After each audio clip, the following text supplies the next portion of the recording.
ओम गण गणपत्ये नमः। महाशिवरात्रि की व्रत कथा। आपका हमारे YouTube चैनल पर बहुत बहुत स्वागत है। आप सभी को महाशिवरात्रि की ढेरों शुभकामनाएं। आप सभी को भगवान सुखी एवं संपन्न बनाए रखें। फाल्गुन मास का महाशिवरात्रि व्रत बहुत ही पावन व पवित्र माना जाता है। इस व्रत को करने से साधक के सभी कष्ट दूर होते हैं तथा शारीरिक पीड़ाएं दूर होती हैं। संतान की उम्र लंबी होती है तथा संतान प्राप्ति के लिए भी यह व्रत किया जाता है।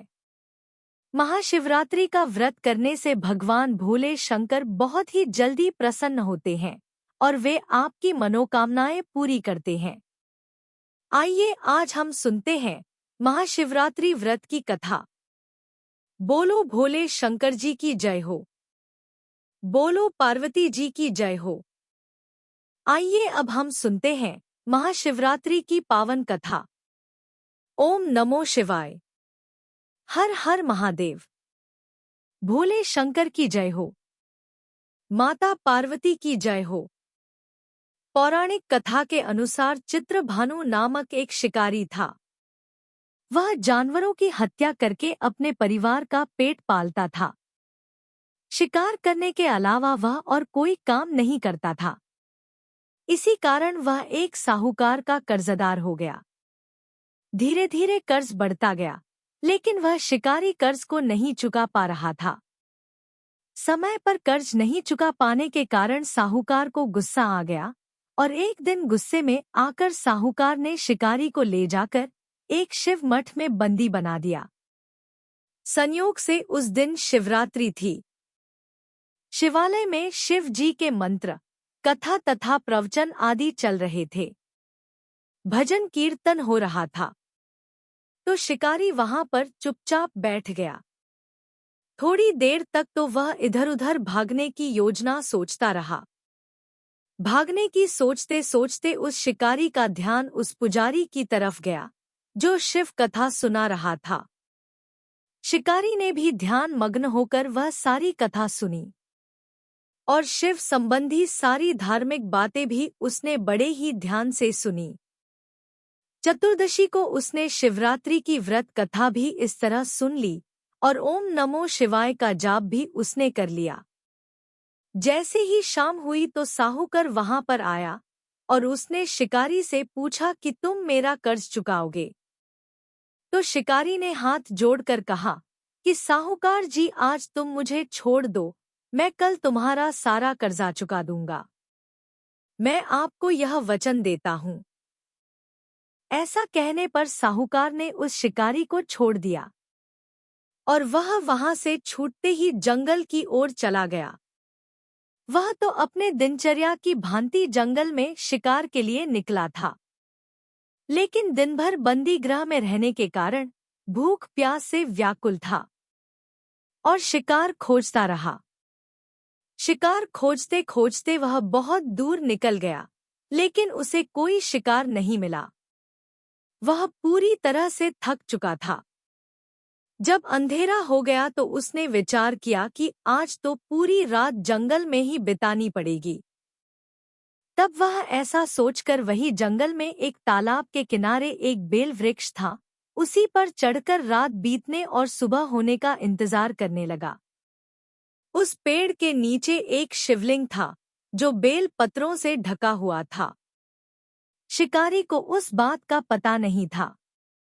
पेड़ पर बैठने की जगह बनाते समय उसने जो टहनी काटी थी वह संयोग से शिवलिंग पर गिरती चली गई। इस प्रकार दिन भर भूखे प्यासे शिकारी का व्रत पूरा हो गया और शिवलिंग पर बेलपत्र भी चढ़ गए। जब रात्रि का एक पहर बीता तो एक गर्भवती हिरनी तालाब पर पानी पीने के लिए आई। जैसे ही उसके पानी पीने की आवाज हुई तो शिकारी ने धनुष पर तीर चढ़ाकर जैसे ही प्रत्यंचा खींची तो हिरनी बोली कि हे शिकारी, मैं गर्भवती हूँ, मुझ पर तीर मत चलाना, तुम एक साथ दो जीवन की हत्या कर दोगे और तुम पाप के भागी बनोगे। मैं अपने बच्चों को जन्म देकर बहुत ही जल्द तुम्हारे पास आऊंगी, तब मुझे मार देना। इस तरह हिरनी गिड़गिड़ाने लगी। हिरनी की बात सुनकर शिकारी ने प्रत्यंचा ढीली कर दी और हिरनी जंगली झाड़ियों में लुप्त हो गई। प्रत्यंचा चढ़ाने और ढीली करने से बेल पत्र के पत्ते टूटकर शिवलिंग पर जा गिरे। इस तरह अनजाने में ही उसके प्रथम पहर की पूजा भी हो गई। थोड़ी ही देर बाद एक दूसरी हिरनी वहां पर आ गई और उसे आते देखकर शिकारी बहुत ही खुश हुआ। जैसे ही वह हिरनी नजदीक आई तो उसने फिर धनुष पर बाण चढ़ाया। तब हिरनी उसे देखकर बोली, हे शिकारी, मैं थोड़ी देर पहले ही ऋतु से निवृत्त हुई हूँ और अपने प्रिय की खोज में भटक रही हूँ। मैं अपने पति से मिलकर शीघ्र ही तुम्हारे पास आ जाऊंगी, तुम मुझे छोड़ दो। मैं तुम्हें वचन देती हूँ कि मैं तुम्हारे पास लौट कर आऊंगी। तो शिकारी ने उसे भी जाने दिया। 2 बार शिकार को खोकर वह चिंता में पड़ गया कि आज क्या बात हो गई, जो मैं इस तरह हाथ में आए हुए शिकार को जाने दे रहा हूँ। इसी तरह रात्रि का आखिरी पहर बीत रहा था तो शिकारी ने सोचा कि अब की बार कोई भी शिकार आएगा तो मैं उसे जाने नहीं दूंगा। इस तरह शिकारी के 2 पहर की पूजा बड़े ही विधिपूर्वक संपन्न हो गई थी। तभी तीसरा पहर बीतने वाला ही था कि एक अन्य हिरनी अपने बच्चों के साथ वहां से निकली। तो शिकारी के लिए तो यह तो बहुत ही सुनहरा अवसर था। उसने जल्दी से धनुष पर तीर चढ़ाया और वह तीर छोड़ने की वाला था कि हिरनी ने देखकर शिकारी से कहा कि मैं बच्चों को उनके पिता के हवाले करके लौट आऊंगी। इस समय तुम मुझे मत मारो, इस समय तुम मुझे जाने दो। मैं तुम्हें वचन देती हूँ कि मैं लौट कर आऊंगी। शिकारी हंसने लगा और बोला कि सामने आए शिकार को छोड़ दूं। मैं ऐसा मूर्ख नहीं हूं। मैं तुमसे पहले भी 2 बार अपना शिकार खो चुका हूं। मेरे भी तो बच्चे हैं, वह भी भूख प्यास से व्याकुल हो रहे होंगे। तो शिकारी की बात सुनकर हिरनी ने कहा कि जैसे तुम्हें अपने बच्चों की ममता सता रही है, ठीक वैसे ही मुझे भी सता रही है। हे शिकारी, मेरा विश्वास करो। मैं अपने बच्चों को उनके पिता के पास छोड़कर तुरंत लौट आऊंगी। मैं ऐसी प्रतिज्ञा करती हूँ। तुम मेरा विश्वास करो। इस तरह का दुख भरा स्वर सुनकर शिकारी को आज न जाने क्यों फिर से दया आ गई और उसने उस हिरनी को भी जाने दिया।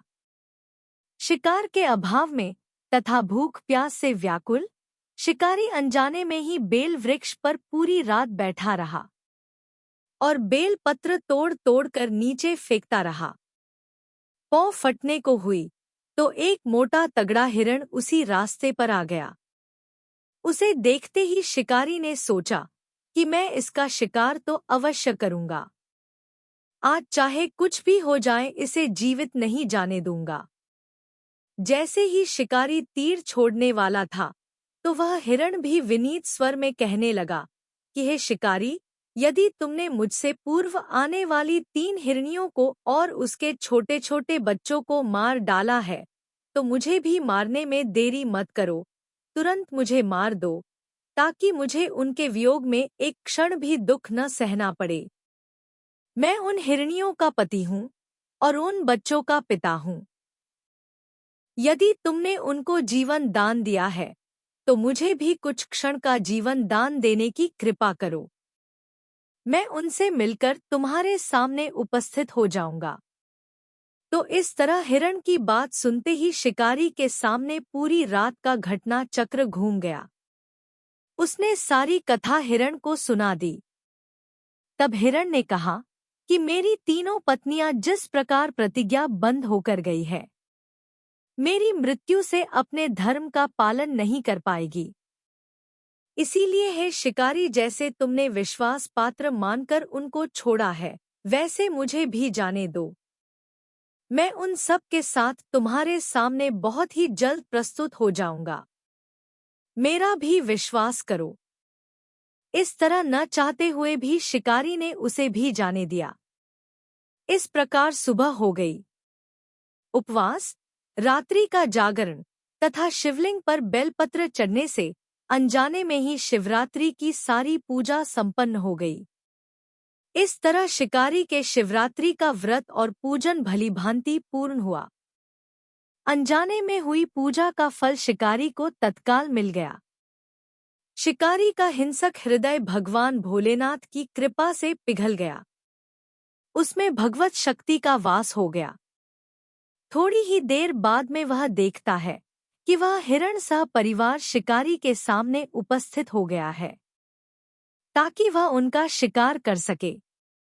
परंतु जंगली पशुओं की ऐसी सत्यता को देखकर शिकारी का हृदय पिघल गया। उसे बड़ी ही शर्मिंदगी महसूस हुई कि जंगली जानवर होकर भी अपने वचन के कितने सत्य है और कितनी प्रेम भावना है इनमें। तो उसने पूरे हिरण परिवार को जीवन दान दे दिया। वह हिरण का परिवार बहुत ही खुश हुआ और खुशी खुशी कूलाचे मारता हुआ वहां से चला गया। तो इस तरह अनजाने में हुए शिवरात्रि के व्रत का फल शिकारी को मिला, जिसके चलते वह एक अच्छा आदमी बन गया। फिर वह अपने जीवन के सभी सुखों को भोगता हुआ अंत में शिवलोक को प्राप्त हुआ। बोलो भोले शंकर की जय हो। बोलो माता पार्वती जी की जय हो। आइए अब हम सुनते हैं महाशिवरात्रि व्रत की दूसरी कथा। भगवान भोले शंकर और माता पार्वती जी की कथा। एक समय की बात है, एक बार माता पार्वती जी शंकर जी से विवाह करने की मनोकामना के लिए घोर तपस्या कर रही थी। उनकी भक्ति और तपस्या को देखकर देवताओं ने शिवजी से माता पार्वती की मनोकामना पूरी करने के लिए कहा। तब शंकर भगवान ने माता पार्वती जी की मनोकामना पूरी करने की सोची और शंकर भगवान ने माता पार्वती जी के पास सप्तऋषियों को भेजा। भोलेनाथ के कहे अनुसार सप्तऋषि माता पार्वती जी के सामने गए और वहां पर प्रणाम करके बोले कि हे माता पार्वती, आप शंकर जी से विवाह करना चाहती हैं, लेकिन उनका तो रहने का भी कोई ठिकाना नहीं है। राख लपेटे रहते हैं, बड़ी बड़ी जटाएं हैं। इस तरह कहते हुए सप्तऋषियों ने भगवान शंकर के सैकड़ों अवगुण गिना दिए और कहा कि कहाँ आप और कहाँ शंकर जटाधारी, आप दोनों का तो कोई मेल नहीं है। लेकिन पार्वती जी पर इस बात का कोई भी प्रभाव नहीं पड़ा। उन्होंने दृढ़ निश्चय और संकल्प के साथ अपनी तपस्या जारी रखी। तब सप्तऋषि माता पार्वती जी को प्रणाम करते हुए वहां से चले गए और जाकर भगवान भोले शंकर को सारी बात बता दी।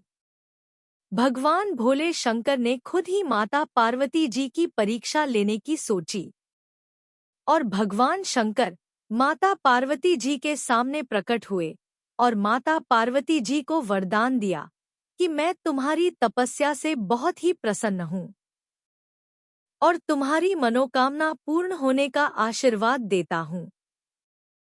ऐसा कहकर भगवान भोलेनाथ अंतर्ध्यान हो गए।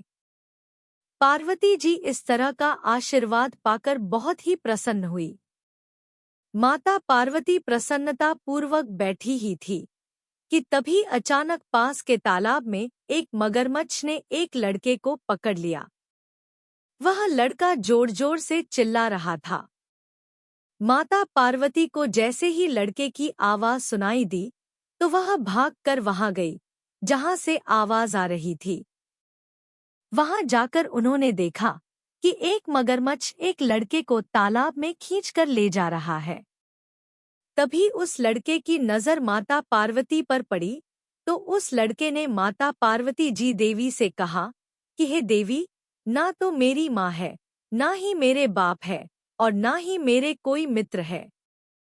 हे माता, आप मेरी रक्षा करो। इस समय आप ही मेरी सब कुछ हो। तो उस बच्चे के दीन वचन सुनकर पार्वती जी ने कहा कि हे मगरमच्छ, इस लड़के को छोड़ दो। मगरमच्छ बोला कि दिन के छठे पहर में जो मुझे मिलता है, मैं उसे ही अपना आहार समझकर स्वीकार कर लेता हूँ। यह मेरा नियम है, मैं इस नियम को नहीं छोड़ सकता। ब्रह्मदेव ने दिन के छठे पहर में इस लड़के को मेरे लिए भेजा है, तो मैं इसे कैसे छोड़ दूं? मगरमच्छ की बात सुनकर पार्वती जी विनती करने लगी कि तुम इस लड़के को छोड़ दो, बदले में जो तुम्हें चाहिए वह मुझसे मांग लो। पार्वती माता की बात सुनकर मगरमच्छ बोला कि मैं एक ही शर्त पर इसे छोड़ सकता हूँ। आपने जो तपस्या करके महादेव जी से जो वरदान मांगा है, यदि उस तप का फल मुझे दोगी तो ही मैं इसे छोड़ूंगा। तब माता पार्वती बिना सोचे समझे झट से तैयार हो गई और कहने लगी कि मैं अपने तप का फल तुम्हें देने के लिए तैयार हूँ, लेकिन तुम इस बालक को छोड़ दो। मगरमच्छ माता पार्वती जी की बात सुनकर कहने लगा कि सोच लो देवी, जोश में आकर ऐसा संकल्प मत करो, सोच समझकर निर्णय लो। हजारों वर्ष जैसी आपने तपस्या की है, वह देवताओं के लिए भी संभव नहीं है। तुम इस बालक के प्राणों के बदले अपनी सालों की तपस्या छोड़ रही हो, एक बार फिर से सोच लो। तो पार्वती जी ने कहा कि मेरा दृढ़ निश्चय है, मैं तुम्हें अपने तप का फल देती हूँ, तुम इसको जीवन दान दे दो। तब मगरमच्छ ने पार्वती जी से तप दान करने का संकल्प करवाया। तप का दान होते ही मगरमच्छ का शरीर तेज से चमकने लगा। मगरमच्छ बोला कि हे पार्वती जी, देखो तप के प्रभाव से मैं तेजस्वी बन गया और तुमने अपने जीवन भर की पूंजी एक बच्चे के लिए व्यर्थ कर दी। अगर तुम चाहो तो अभी भी मैं तुम्हें अपनी भूल सुधारने का एक मौका और दे सकता हूँ। पार्वती जी ने कहा कि हे मगरमच्छ, तब तो मैं दोबारा भी कर सकती हूँ। यदि तुम इस लड़के को खा जाते हो, तो क्या इसको जीवन वापस मिल सकता है? पार्वती जी के इतना कहते ही वह लड़का भी अदृश्य हो गया और मगरमच्छ भी अदृश्य हो गया। पार्वती जी सोचने लगी कि यह सब कुछ क्या हुआ। फिर पार्वती जी ने विचार किया कि मैंने तप तो दान कर दिया है, अब अपना तप फिर से आरंभ करती हूँ। तब माता पार्वती जी ने फिर से तप करने का संकल्प लिया और जैसे ही तप शुरू करने वाली थी, तभी भगवान भोले शंकर वहां पर प्रकट हुए और पूछा कि हे देवी, आप क्या कर रही है? तब माता पार्वती जी ने कहा कि मैंने एक बालक की जान बचाने के लिए अपने तप का दान मगरमच्छ को कर दिया है। क्योंकि मैंने अपने तप का दान कर दिया है, तो आपको अपने पति के रूप में पाने के लिए मैं फिर से तप कर रही हूँ। तो पार्वती जी की बात सुनकर भगवान शंकर ने कहा कि अब तुम्हें दोबारा तप करने की आवश्यकता नहीं है। उस बालक और मगरमच्छ के रूप में मैं ही था। आपने अपने तप का दान मुझे ही किया है। मैं तो बस तुम्हारी परीक्षा ले रहा था कि तुम्हारा चित्त प्राणी मात्र में सुख दुख का अनुभव करता है या नहीं करता। तुम अपनी परीक्षा में सफल हुई, इसीलिए अब तुम्हें फिर से तप करने की कोई आवश्यकता नहीं है। यह सब जानने के बाद में माता पार्वती जी बहुत ही प्रसन्न हुई और महादेव जी को प्रणाम करके प्रसन्न मन से उन्हें विदा किया। बोलो भोले शंकर जी की जय, बोलो महादेव जी की जय। आइए अब हम सुनते हैं लपसी और तपसी की कथा। लपसी और तपसी की कथा हर एक व्रत पूजा पाठ कथा के बाद में अवश्य सुननी चाहिए। लपसी और तपसी की कहानी। एक लपसी था और एक तपसी था। तपसी हमेशा भगवान की तपस्या करता था, लेकिन उसे चोरी करने की आदत थी। लपसी रोजाना 1.25 सेर की लापसी बनाता और पहले भगवान को भोग लगाता, उसके बाद में स्वयं भोजन करता। दोनों भाइयों का यही नियम था। एक दिन किसी बात को लेकर दोनों में कहासुनी हो गई। तो तपसी बोला कि मैं रोजाना भगवान की तपस्या करता हूँ, इसीलिए मैं बड़ा हूँ। और फिर लपसी बोला कि नहीं, मैं रोज भगवान को सवा की लापसी का भोग लगाता हूँ, इसीलिए मैं बड़ा हूँ। ऐसा कहते हुए दोनों जोर जोर से लड़ने लगे। तभी वहां से नारद जी गुजर रहे थे। दोनों को लड़ता हुआ देखकर वहां आए और उनसे पूछा कि तुम दोनों क्यों लड़ रहे हो। तो दोनों ने अपने लड़ने का कारण बताया और अपने आप को बड़ा बताया। तब नारद जी बोले कि मैं तुम्हारा फैसला कर दूंगा। मैं कल आऊंगा और बता दूंगा कि कौन बड़ा है। दूसरे दिन लपसी और तपसी नहाकर अपनी रोज की भक्ति करने आए। तो नारद जी ने छुपकर 1.25 करोड़ की एक एक अंगूठी उन दोनों के आगे रख दी। जैसे ही भक्ति करते हुए तपसी की नजर उस अंगूठी पर पड़ी, तो उसने चुपचाप से उसे उठाकर अपने पैर के नीचे दबा ली। लेकिन जब लपसी की नजर उस पर पड़ी, तो उसने ध्यान नहीं दिया। उसने पहले भगवान को भोग लगाया और फिर स्वयं भोजन करने के लिए बैठ गया। थोड़ी देर बाद नारद जी सामने आए, तो दोनों ने पूछा कि अब बताओ कि हम में से कौन बड़ा है। तब नारद जी ने तपसी से खड़ा होने के लिए कहा, तो वह जब खड़ा हुआ, तो उसके पैर के नीचे दबी हुई अंगूठी दिखाई दी। तो नारद जी ने तपसी से कहा कि तुम तपस्या तो करते हो, परंतु इतनी तपस्या करने के बाद भी तुम्हारी चोरी करने की आदत नहीं गई। यह अंगूठी मैंने ही तुम दोनों के आगे रखी थी। मैं यह देखना चाहता था कि तुम दोनों में से किसके मन में लालच है, तो तूने तो अंगूठी दिखाई पड़ते ही झट से अपने पैर के नीचे दबा ली। लेकिन लपसी का ध्यान अंगूठी पर जाने के बाद भी लपसी ने अंगूठी को ना ही उठाया और ना ही ध्यान दिया। उसने सिर्फ अपने भगवान जी में ही ध्यान रखा, उन्हें भोग लगाया और बाद में स्वयं भोजन करने लगा।